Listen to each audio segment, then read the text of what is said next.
¿Qué tal? Buenas noches, bienvenidos a este primer Granada Debate de la semana. Muchos temas encima de la mesa. Tenemos la resaca todavía de la Feria Internacional de Turismo Fitur 2018. Tenemos también accesibilidad, se habla de muchas cosas, se centra a lo mejor mucho durante los últimos días sobre ese ascensor del ayuntamiento, que muchos ya lo utilizan como metáfora o como símbolo de lo que está ocurriendo en la ciudad y en muchos edificios públicos, que no hay accesibilidad. Pero también el tema de esta semana es que ya se han puesto en marcha las videocámaras de vigilancia en puntos estratégicos y claves, sobre todo del barrio del Albaicín. Vamos a empezar, si les parece, por ese asunto. Voces autorizadas, gente que sabe, bueno, de este y de todos los temas por los que les preguntemos, así que seguro que irán saliendo más a lo largo de esta algo menos de hora que vamos a estar debatiendo. Así que empezamos y los presentamos, les pedimos una primera titular, frase sobre el tema de la videocámara. Juan Cañabate, ¿qué tal? Muy buenas noches. Buenas noches. ¿Qué le ponemos de frase? De frase que las videocámaras son como la cirugía, que efectivamente a nadie nos gusta entrar en un quirófano, pero hay veces que es necesario entrar en un quirófano. Sí, señor. César Díaz, ¿qué tal? Buenas noches. Buenas noches. ¿Qué titular le ponemos? Pues yo soy claramente partidario. Yo en esto he mantenido coherencia a lo largo de todos estos años que han pasado, y cuando yo tuve las responsabilidades de seguridad municipal en el Ayuntamiento de Granada, yo era claramente un defensor del que hubiese cámara. Desgraciadamente, pues es una realidad. Hay actos absolutamente vandálicos, incívicos, que exigen de una actuación, en este caso de la administración, y la única manera de poderlo controlar eso es a través de cámaras de televisión. Antonio Cruz, ¿qué tal? Buenas noches. Hola, buenas noches. ¿Qué le ponemos de frase? Muy breve. Si conseguimos acabar con las pintadas en nuestros edificios patrimoniales, bienvenida sea. Sí, señor. Y a lo mejor es culpa mía que dicen primero empezar, pero es manía que siempre empiezo desde este rincón y termino, y en este caso tenemos la suerte de contar con Blanca Espigares. Blanca, ¿qué tal? Buenas noches. Hola, buenas noches. ¿Qué le ponemos de titular tú, que conoces muy mucho toda aquella zona también de la Pues tristemente inevitable. Yo tampoco estaba a favor de las cámaras, nunca nos gusta que nos vigilen, pero parecía inevitable ya, porque no se puede aguantar tanto vandalismo, así que es lo que toca. Abrimos mesa, y la última vez que hablamos fue precisamente por el asunto de las videocámaras, de que se estaba ya casi para empezar, era si hay que meter mano en el sentido de sancionar, de hacer sanciones fuertes, o de si hay que educar, o de si hay que vigilar, todo esto que está alrededor dentro de la mesa y que va a estar hoy. Abro mesa, ¿quién quiere empezar con el asunto? Venga, Juan. Bueno, pues ya que me toca. Yo creo que en principio lo que habría que hacer sobre el tema es una reflexión, que yo no sé si ya en otro momento tuve ocasión de iniciarla, ¿no? Una reflexión sobre cuál es la actitud que se tiene en esta ciudad respecto al patrimonio, y cuáles son las razones, al patrimonio histórico, y cuáles son las razones que producen o que generan esa actitud. A mí me parece que en general lo que se ha producido es una especie de banalización del patrimonio histórico, banalización vinculado a una mercantilización del patrimonio histórico, a convertirlo a una cosificación del patrimonio histórico, y al final lo que ha generado es una falta de afecto, una desafección por parte de la ciudadanía en general hacia el patrimonio. Y digo por parte de la ciudadanía en general. Es cierto que hay elementos que se pueden considerar de gamberrismo, tienen esas características, pero en general no hay en esta ciudad no se respira un afecto y un amor al patrimonio, hay una cierta lejanía, y quizá venga definido precisamente porque el patrimonio ocupa un papel fundamental dentro de la industria turística y se vincula inmediatamente con una actividad económica de la que unos pocos extraen una serie de beneficios y otros pocos pues simplemente lo sufren. Algo de eso debe haber, algo de eso debe haber. No se entiende que cuando se produce una inversión del calibre, por ejemplo, de la Puerta de Elvira, pues haya que ponerle unas rejas. No se entiende que cuando se recupere una muralla como la de Huerto del Carlos, inmediatamente o al cabo del año, al cabo de los 2 años, haya que taparla porque se haya destruido 4 veces. No se entiende que esta tarde, se lo estaba comentando hace un momento, esta tarde me ha llegado un vídeo en el que un propietario de un hotel en la Carrera del Darro estaba echando abajo la fachada, una fachada protegida, simplemente porque entendía que se podía que estaba en una situación de deterioro, con la ayuda, por cierto, de los bomberos y con la ayuda de la Policía Municipal, que estaba cortando el tráfico para que no se afectase a los paseantes que había en la carrera. Es decir, en realidad lo que hay es una gran distancia hacia el patrimonio, poco afecto. ¿Y eso de quién puede amor. ser culpable? Pues eso es un problema de educación, Sí. fundamentalmente, y de estar inmerso en esa explotación permanente del patrimonio desde la perspectiva turística. Blanca, es de Sí, incivismo, de falta de educación, de falta de cultura. yo creo que es falta de conocimiento. Recuerdo hace un tiempo un debate en redes sociales por una pintada que salió en la catedral. Y recuerdo que mucha gente decía que qué pasaba por pintar en una piedra. Y claro, intentar explicarle lo que puede sufrir de erosión una piedra que ya tiene 600 años, que hay que quitarle la pintura, era imposible, con lo cual en realidad lo que es falta de conocimiento. Es falta de educación, lo que comentaba Juan, pero es falta también de programas de acercamiento del patrimonio a la ciudadanía. Es decir, yo que me dedico a la divulgación científica y no me gusta decir exactamente turismo porque tampoco me meto en masas, yo noto que muchas veces me vienen muchos granadinos en rutas que descubren de repente pequeños detalles que son básicos y que quizá no se hayan preocupado o nadie se ha preocupado tampoco Claro. de hacerle esa divulgación. Entonces, yo creo que sí hace falta, pero no solamente en Granada, o sea, esto sucede en todos sitios, es una forma, hemos nacido con eso ya ahí, el patrimonio estaba ahí, no es algo de lo que aprendamos. Si probablemente un programa educativo fuera aprendiendo sobre lo que tenemos ahí de patrimonio, probablemente lo respetaríamos más, pero estamos Antonio como César. estamos.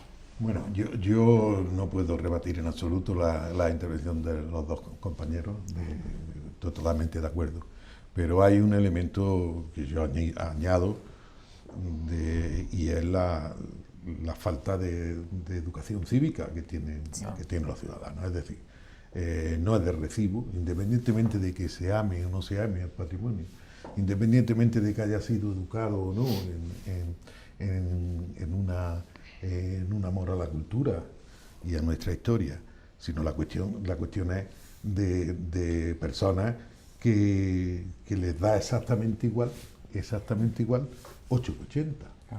Si les da igual una bicicleta. Exactamente. En consecuencia, hombre, yo no sé, el Arco de las Pesas, por poner un ejemplo, el Arco de las Pesas, ¿no? Pasar por el Arco de las Pesas antes de la última limpieza que se le ha dado era auténticamente una vergüenza. Vergüenza como granadino, ¿no? De pasar por ahí, por Dios, ¿esto qué es? Volviendo al hecho que nos ocupa, que nos ha traído aquí en el debate. O sea, yo decía en mi pequeña intervención anterior que si las cámaras consiguen frenar ese deterioro con aspectos punitivos, evidentemente. No basta solo con una educación, actividades que nos acerquen a la ciudadanía a nuestro patrimonio, que es considerablemente amplio y extenso, sino, bueno, el que haga algo de eso, pues que la pague con una ordenanza municipal, con unas leyes que ahí están para cumplirlas, y si las cámaras sirven para eso, yo he ocupado puestos de responsabilidad en seguridad ciudadana bastante relacionados con esta cuestión, pues en un momento determinado puedo opinar que la ley que regula la instalación de videocámaras es muy garantista, es decir, establece unos criterios estrictos de respeto a la intimidad y a los derechos de los ciudadanos. Hasta tal punto es así que los que autorizan, o sea, la comisión que autoriza la instalación de videocámaras se compone ni más ni menos por el presidente del Tribunal Superior de Justicia, el fiscal o la fiscal, en este caso superior de Andalucía, delegado de España en Andalucía, del Gobierno de España en Andalucía, un responsable, un alto responsable de la Fuerza de Cuerpo de Seguridad del Estado y un abogado del Estado. Esa es la comisión, esa es la que debate y establece los criterios de acuerdo con la ley para autorizar o no una videocámara. Por lo tanto, a mí me da eso mucha garantía de que no se van a menoscabar nuestros derechos. Yo en la misma línea que está diciendo Antonio, yo que conozco también cómo funciona el tema este de la videovigilancia, las garantías son absolutas. No es posible que las cámaras además tengan una orientación que permita visualizar ningún piso, ninguna vivienda. Son cámaras muy focalizadas hacia el bien que tratan de proteger. O sea, hay una serie de razones que desde luego protegen de la intimidad de las personas, ¿no? Pero yo creo que más allá de lo que es las pintadas, que desde luego es una preocupación importante en una ciudad que vive del turismo y que yo creo que la ciudad deberíamos de tener todos muy claro el respeto a nuestro patrimonio. Claro. Una ciudad que vive del turismo tiene que respetar más su patrimonio, ¿no? Y esto es una realidad que parece que no tenemos lo suficientemente clara. Yo creo que las cámaras, habrá que ver la eficiencia, la eficacia de las cámaras, eso está por ver. Pero sí que es verdad que disuade de alguna manera el que se puedan realizar actos delictivos, ¿no? No solo ya con el tema de las pintadas, sino, como bien decía Antonio, pasar por el Arco de las Pesas es que realmente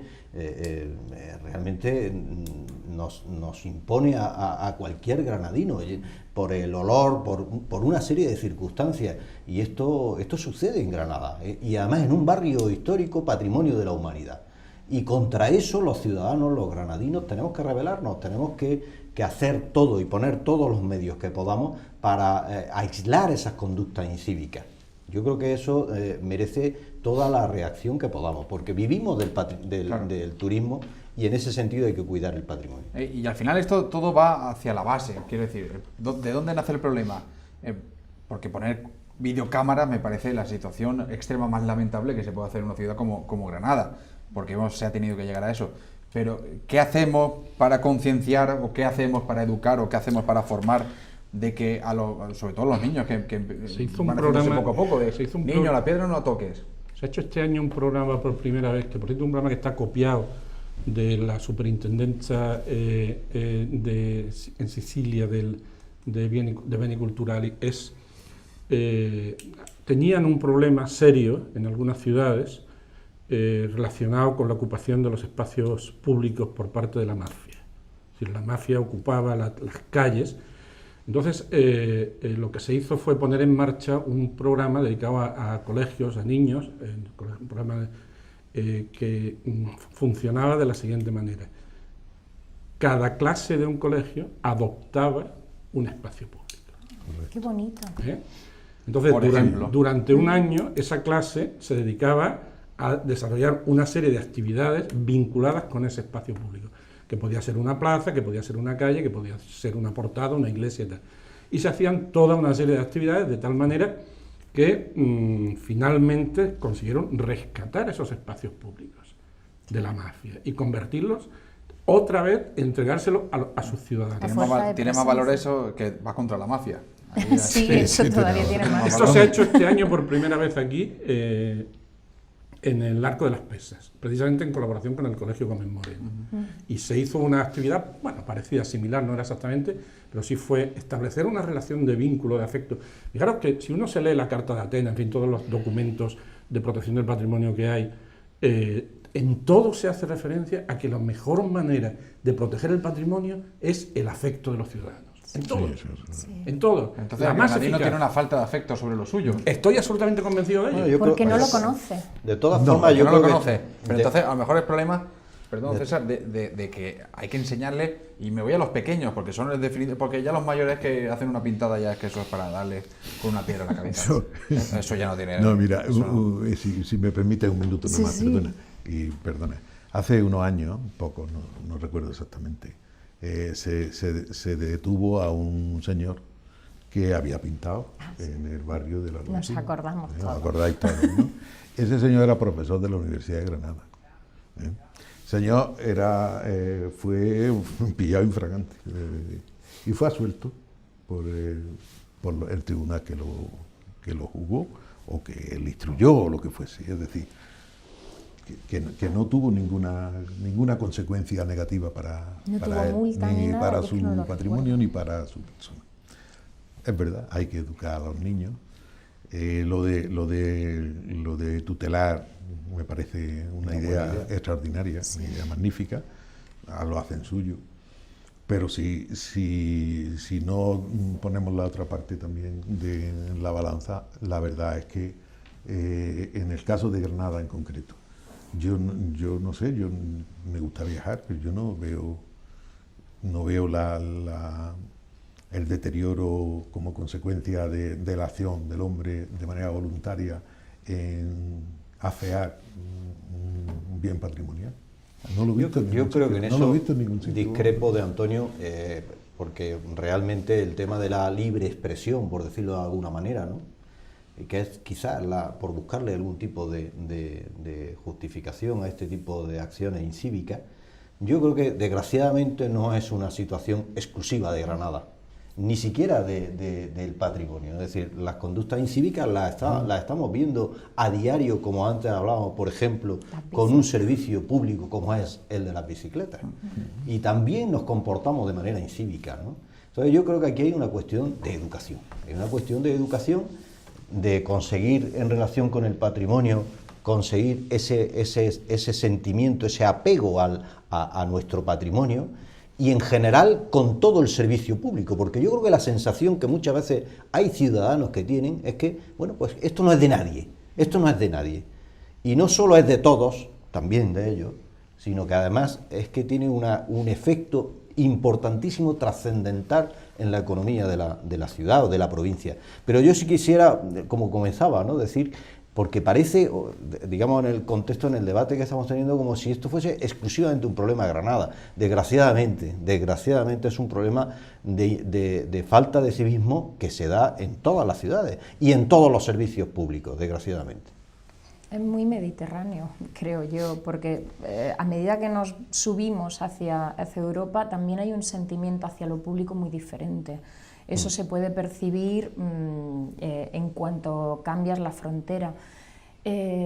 ¿Por qué aquí lo tenemos así? La verdad que desconozco la respuesta y no sé tampoco cómo se podría arreglar simplemente lo que comentabas.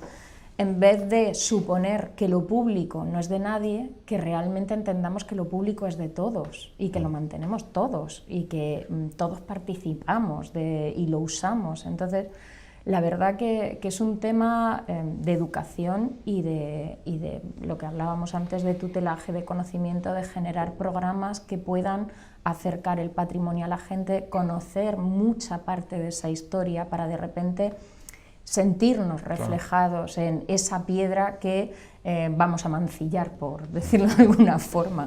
Pero en cualquier caso, yo, y digo un poco por introducir algún elemento en el que podamos estar en desacuerdo, que siempre es más divertido que estar de acuerdo. Está bien. Debate no hay. Se está Hay hablando comentarios. Granada charla. Yo sigo siendo miembro de la Asociación de Vecinos del Albaicín y he vivido muchos años hasta que me ha echado el turismo de mi casa, pero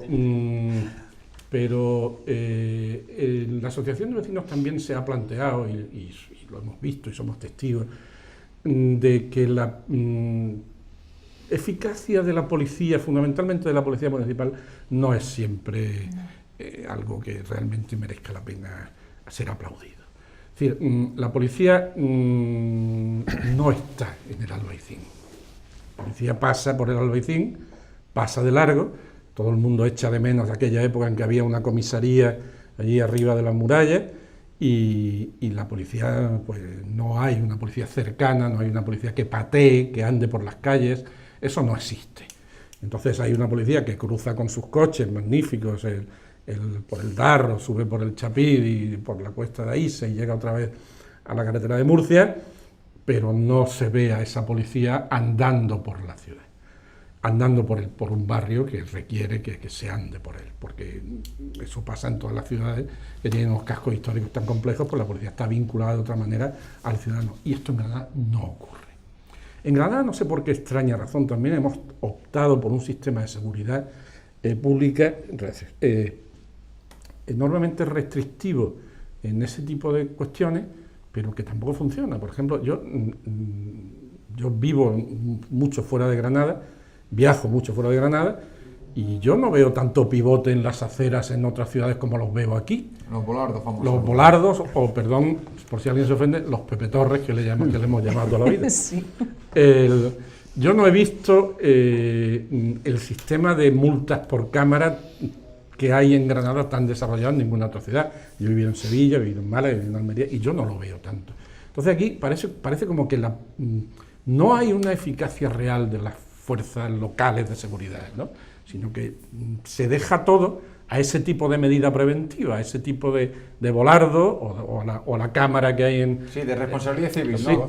pero luego tú no ves a la policía, la ves sí por el centro paseando, pasea mucho por el centro, ¿no? Pero luego en el Albaicín No lo ves. no lo ves. César.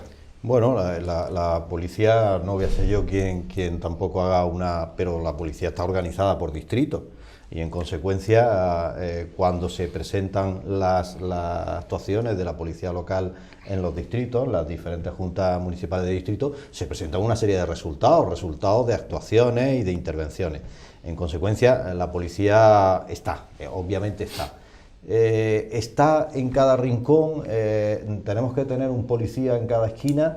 Yo creo que esa no es, creo que esa no es tampoco la situación, ¿no? Ahora sí que es verdad que la presencia de la policía disuade de todo este tipo de actuaciones y que al final quizás a mí también me gustaría una ciudad que no hubiese ningún volardo. Pero la realidad de nuestra ciudad, no sé si, como decía Blanca antes, no sé si es del carácter mediterráneo, no sé cuál es la circunstancia, pero la realidad es que, además, en concreto, refiriéndonos al mismo Albaicín, si no se pusieran esas medidas restrictivas en el acceso, tendríamos graves problemas de seguridad, porque es que hay veces en donde un camión de bomberos sencillamente no puede realizar su trabajo. ¿Por qué no puede realizar su trabajo? Porque muchas veces hay vehículos mal aparcados, mal estacionados, que impiden el acceso.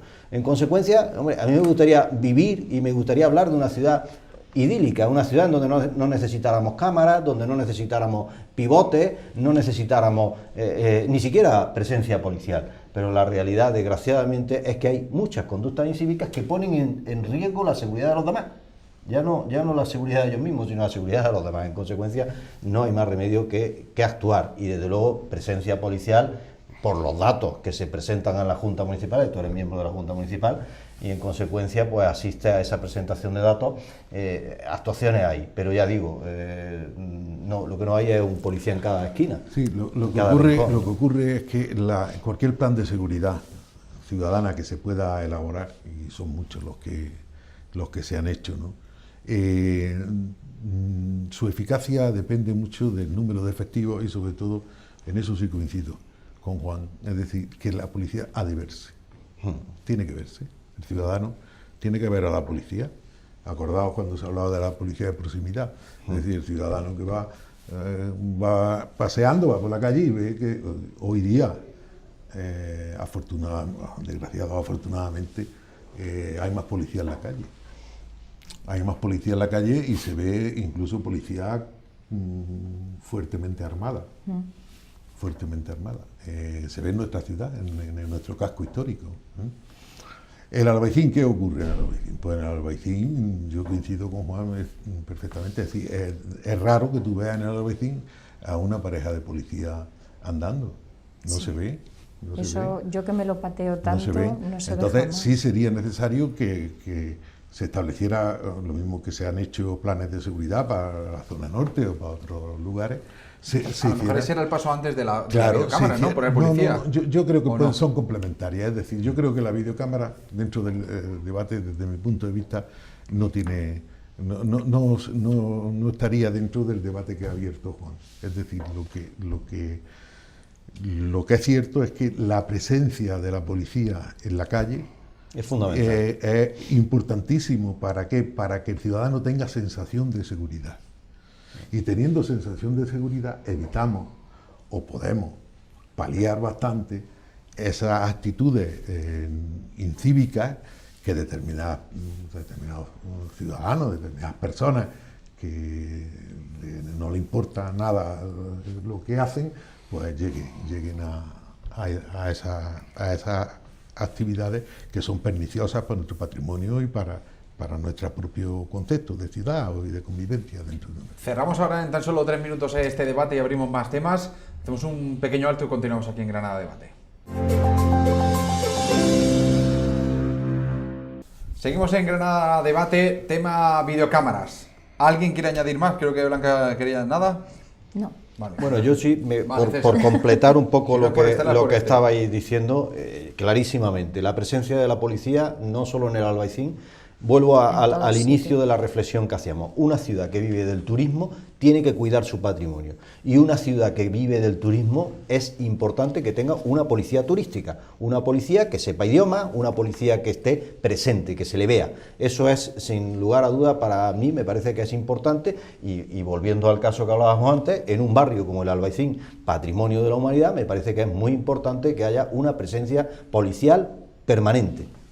Ahí yo creo, como decía Antonio, que es importante una coordinación entre los cuerpos y fuerzas de seguridad, porque no solo estamos hablando de la policía local, que como bien sabemos las competencias son fundamentalmente de ordenanzas municipales, de cumplimiento de ordenanzas municipales, sino también de seguridad. Y en este sentido, pues la policía, el Cuerpo Nacional de Policía, tiene mucho que decir, mucho que aportar en un barrio turístico como es el Albaicín.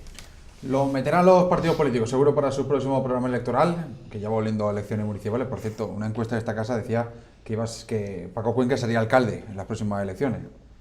De eso nadie quiere hablar, ¿no? Porque faltan todavía 2 años, ¿no? Son encuestas. Esa es la encuesta, ¿eh? Decía y que el PP pasaba de 11 a 7. Estoy hablando así de memoria. Al final todo pasa factura. Al final todo va por ahí. Bueno, seguimos con más temas relacionado, pero no del todo, con esa accesibilidad. Saltaban todas las alarmas después de que, fíjense, con un ascensor, el único ascensor que dentro del ayuntamiento que yo conozca, dentro del ayuntamiento de la capital, que conecta con la zona VIP, la zona noble, la alta esfera, que es el alcaldía, salón de plenos y demás, está roto, lleva ya unos meses roto. Y eso ya han encendido todas las alarmas por la accesibilidad de no solo los espacios públicos, sino los edificios públicos y la ciudad.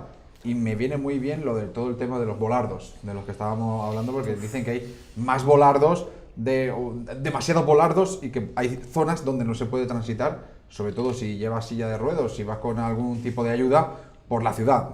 Tema accesibilidad, ¿qué os parece, Blanca? Pues yo que vivo en el Realejo, que es el paraíso de los volardos, pues sí, sobran volardos pues a paletadas. Es como si, porque hay calles que ya de por sí no se puede aparcar, pero hay volardos pegados a las paredes. Entonces, en realidad, en el Realejo tenemos todos los ejemplos habidos y por haber. El de calle estrecha, donde ya no se puede aparcar, es decir, si aparca un coche ya no pasa el otro, pero los volardos están al lado. Aceras que ya miden esto y no hay suficiente para aparcar, pero tienen un volardo encima, por tanto ya no puedes transitar por la acera. Y las aceras que al meter el volardo ya no te cabe un carrito de bebé, o ya no hablemos de una silla de ruedas. La accesibilidad con los volardos es una cosa a revisar al completo. Yo como greñúa tengo el ejemplo, pero en general en toda la ciudad. Antes lo comentábamos, hay demasiados. Obviamente hay que tener, porque además hay zonas, por ejemplo, pues la misma calle Pavaneras, la misma calle Santa Escolástica. Si no hubiera volardos estaría la gente aparcando, ya sucede donde haya un hueco, pero sí, desde luego. Y luego ya la accesibilidad. Tenemos una ciudad muy complicada, es necesario un plan de accesibilidad serio. Además, bueno, la ciudad accesible está haciendo un gran trabajo en este sentido.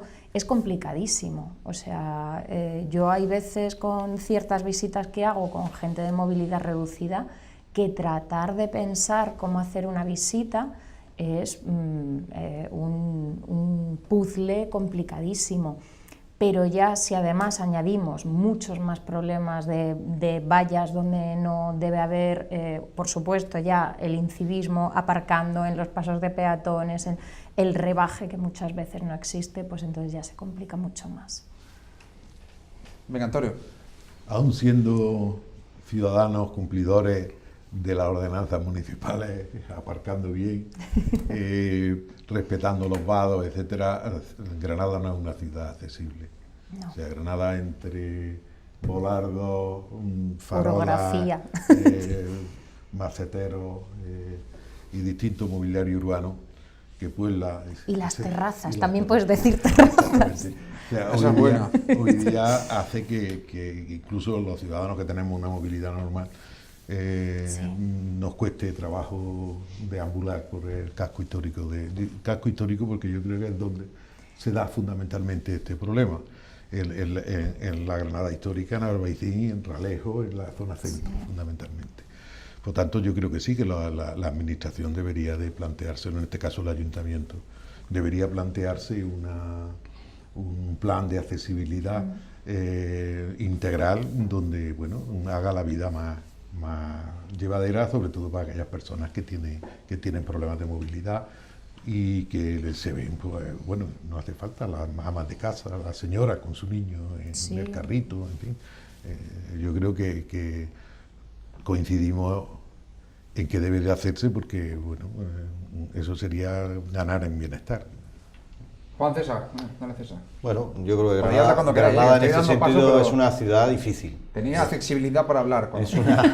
Es una ciudad difícil, es una ciudad que por su construcción, por su forma de haberse desarrollado, es una ciudad difícil para la accesibilidad.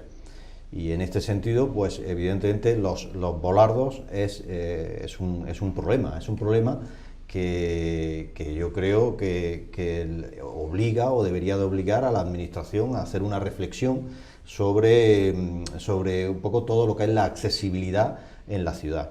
Recuerdo hace unos meses, cuando ocurrió el incendio de San Juan de Letrán, pues que los mismos volardos fueron un impedimento para la actuación de los bomberos con la prontitud que sería deseable.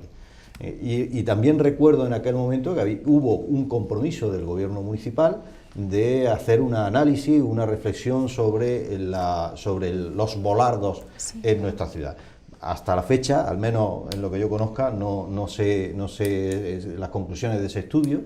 Comprendo que es una reflexión difícil porque la propia la fisonomía de la ciudad complica todo este tema, pero yo sí iría a un concepto, me gustaría introducir un concepto que Ciudad Accesible viene defendiendo, y además defendiendo muy correctamente en todas las administraciones, que es el concepto de accesibilidad universal. Sí. Yo creo que es importante que la administración, que todos los responsables públicos se mentalicen y se conciencien de la accesibilidad no como un problema asistencial, sino como un problema sencillamente de no excluir, de dar la máxima participación a todos los ciudadanos, porque puede ser, como antes decía Antonio, una persona con un carrito de bebé, una persona mayor, en fin, en definitiva esto no es un problema, no es una cuestión exclusivamente de los que sufren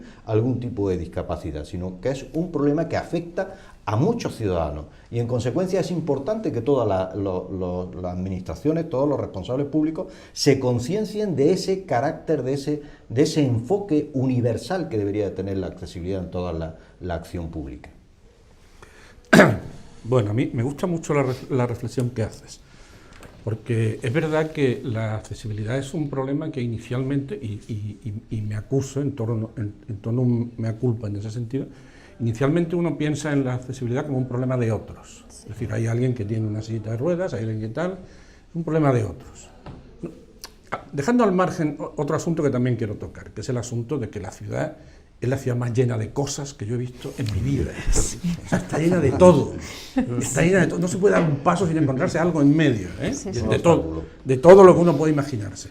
Sí, sí. Pasa uno por una acera y a la media hora vuelve y ya llega alguien del ayuntamiento y ya ha colocado allí algo para anunciar algo, para colgar una maceta o para algo. Es un mundo de cosas. Pero bueno, al margen de esto, lo quería decir que el otro es más serio.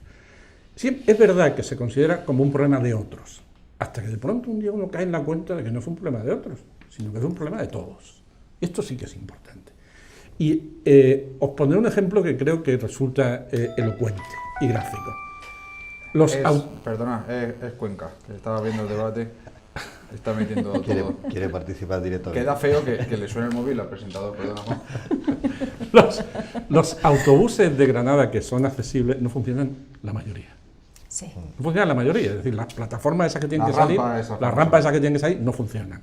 Con lo cual, yo ahora tengo que coger más el autobús porque me he ido a vivir del Albaicín, con lo cual, cada vez que alguien con una silla de ruedas intenta subir en el autobús, si el autobús va lleno, las 30 personas o 40 personas que van en el autobús empiezan a ponerse blancas, porque efectivamente, allí queda la cosa media hora, esperar a que yo suba, no puede subir, ya se queda la rampa, se queda salida, ya el autobús hay que bajar a todo el mundo. Es decir, en ese momento dices, hostia, este no es un problema de esta señora, este es un problema de la ciudad, es un problema de todos.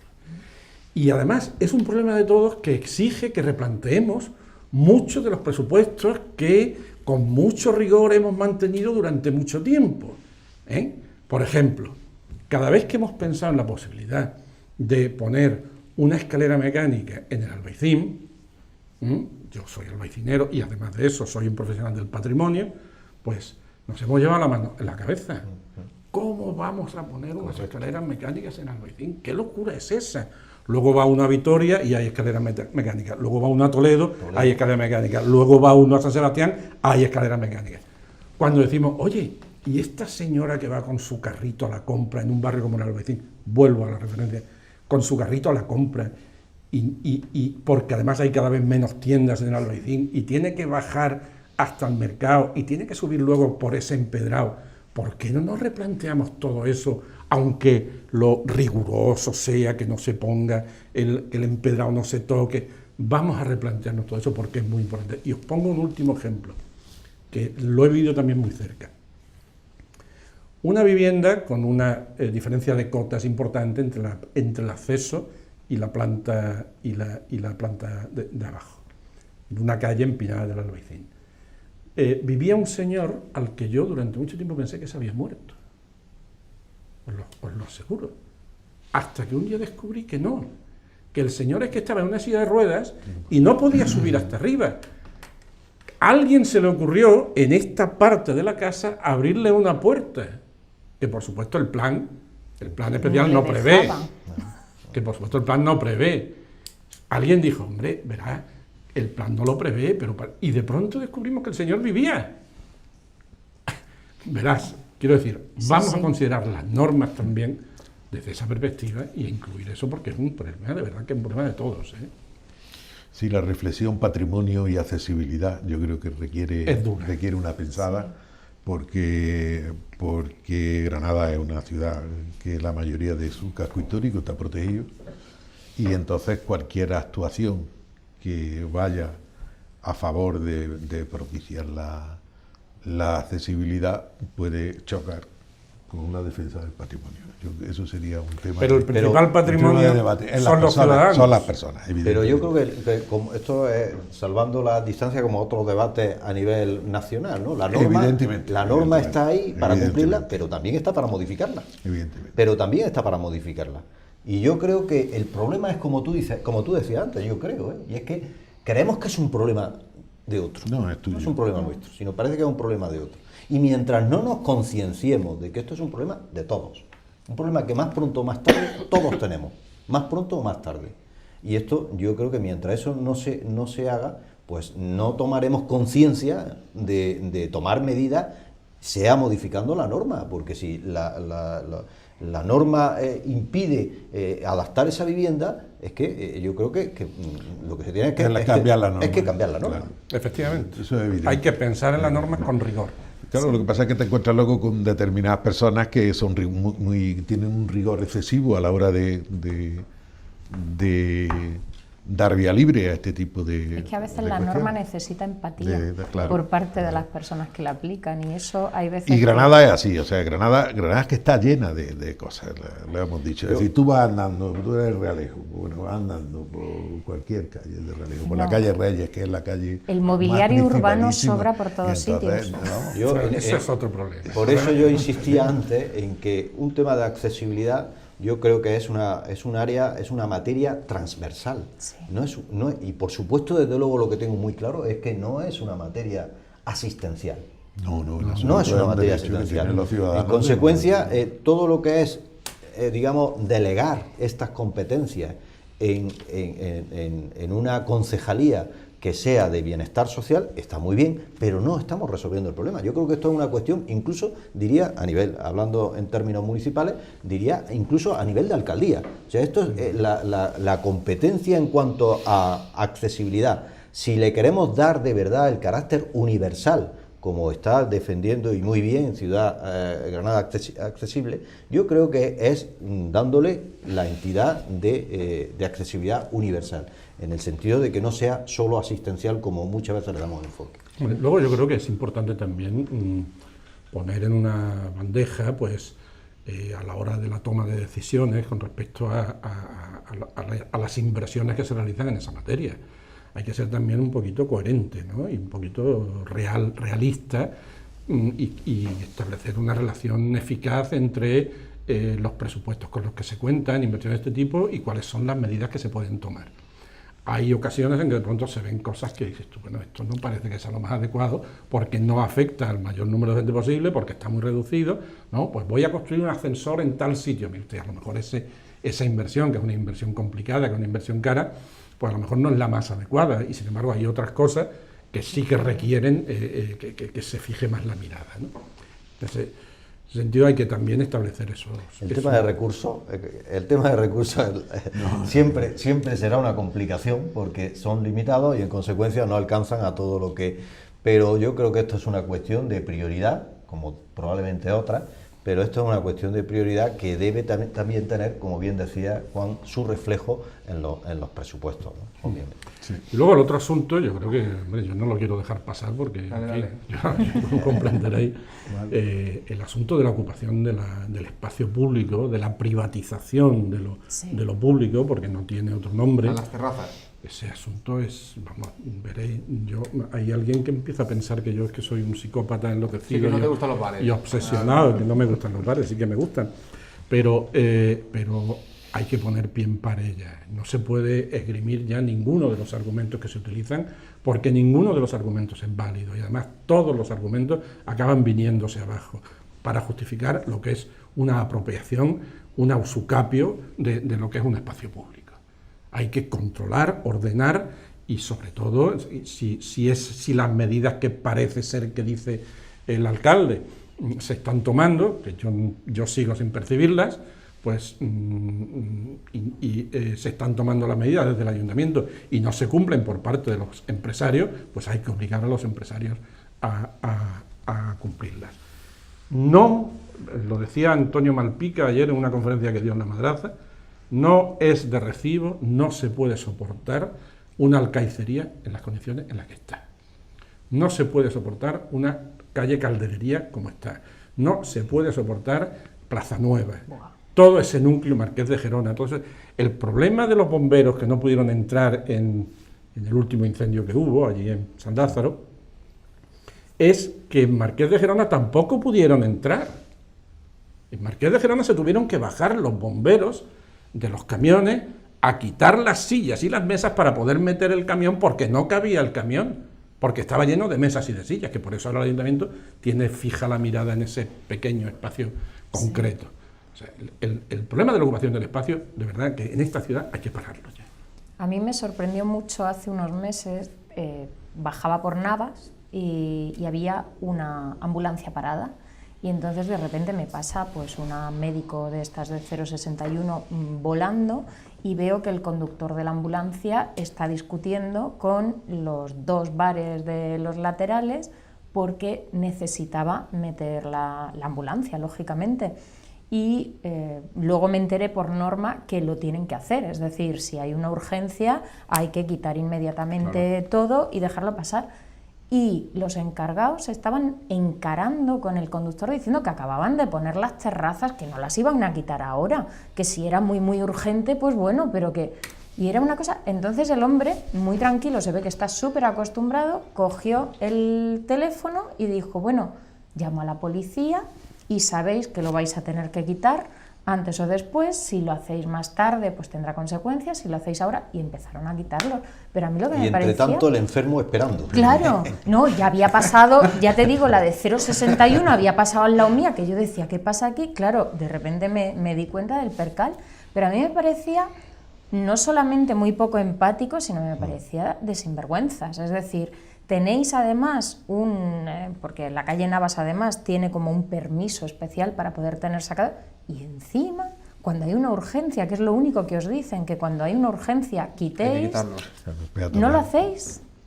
Es inadmisible, Bueno, la situación claro. que se está generando en esta ciudad es absolutamente inadmisible, Sí. invivible Sí. directamente. Ese es uno de los principales problemas que tiene esta ciudad. Sí. Uno de los principales, porque además es el que está generando que se esté produciendo el vaciamiento del centro histórico de la ciudad. A mí, cada vez que leo las estadísticas, el número de habitantes de la ciudad, y veo que va bajando. Ha va subido el bajando. área Ha metropolitana. subido. La- El Sí, área eso viene metropolitana, haciéndolo. el área metropolitana creo que ha subido, en Armilla me parece que ha subido 70 personas y en Maracena creo que han subido 30, o sea que tampoco vamos a tirar Bueno, cohetes, bueno, cohetes es que con son la muchos subida, municipios, Juan, los que hay en el área no, pero metropolitana. que me leí las esas se ha llevado, y no. se ha llevado el bocado, se la ha llevado el área metropolitana.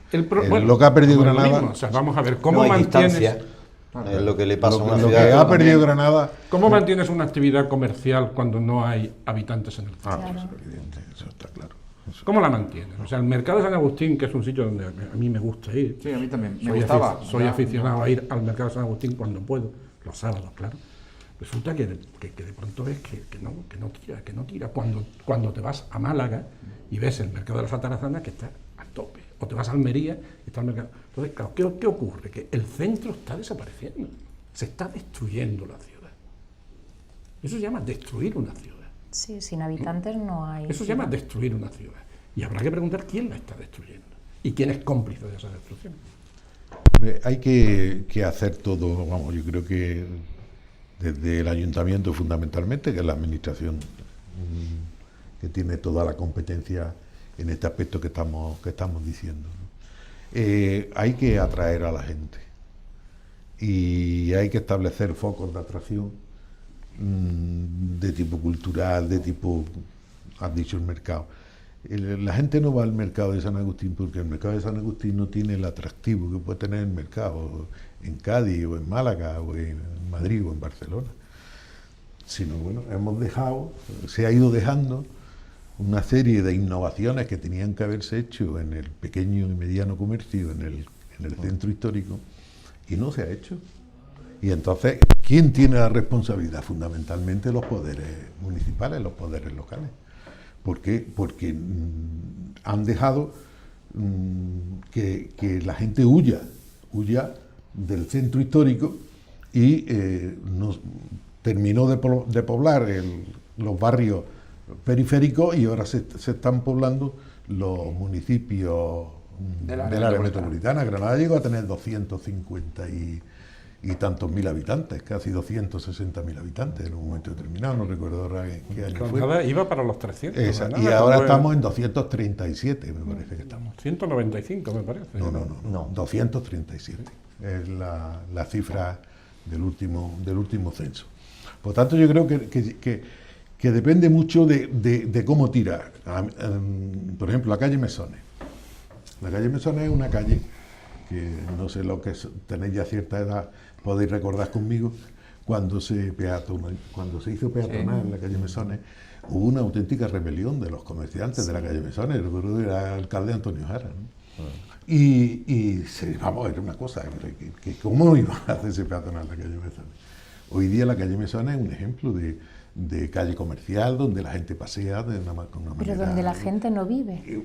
Bueno, no vive porque no se ha acompasado con políticas que hagan que la gente viva ahí. Sí. Entonces, claro, eso es lo que deberían de hacer no solo los poderes municipales, sino también aquellas personas que están interesadas en que eso se dé, El propio comercio también. Acordaos lo que se adaptando. hizo en San Agustín. En San Agustín hubo una inversión, yo creo que errónea, pero bueno, no soy yo quien para juzgar este tema. Se hizo una intervención en San Agustín copiando la actividad de otros mercados como los de San Miguel en Madrid. Sí. ¿Cuánto tiempo duró eso? Poco. estaba abocado al fracaso. Porque se hizo mal, ¿no? Entonces, actuaciones de ese tipo son las que han de revitalizaría el centro. En mi opinión, y respecto a todos los mercados que conozco en el que se ha hecho, digamos, la copia del mercado de San Miguel de Madrid, salvo uno o dos, suelen ser todos un fracaso a nivel de vecindad. Por ejemplo, San Miguel está siempre lleno, San Miguel está a explotar, pero ¿qué queda del mercado? No, Nada. Porque los Son bares. Sí, son bares, hay puestos, Y también pero los precios también son estamos desorbitados. comparando una ciudad como es Madrid Con con la dimensión que tiene Madrid, porque probablemente habría que ver las personas que están en San Miguel. Yo he estado en San Miguel muchas veces, casi es visita obligada, ¿no? Por decirlo de alguna forma, a quienes vamos a Madrid.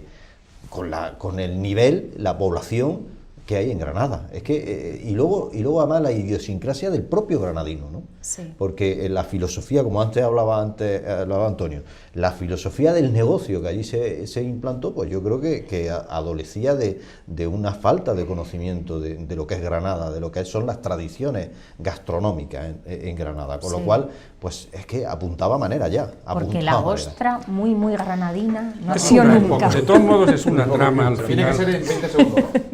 20 segundos no sé yo qué cosas decir, pero vamos, sí te diré que al final es un problema complejo que afecta a todo, porque pisos de alquiler, todo viene a ser la misma historia, todo viene a ser la misma que es historia, un problema y al final eso global. acaba eliminando la población del centro y destruyendo la ciudad, que es lo que he dicho antes. Lo dejamos aquí. Gracias Blanca, Antonio, César, Juan, gracias a los cuatro. Gracias por estar aquí. Gracias, buenas Lo dejamos, nos quedamos sin tiempo.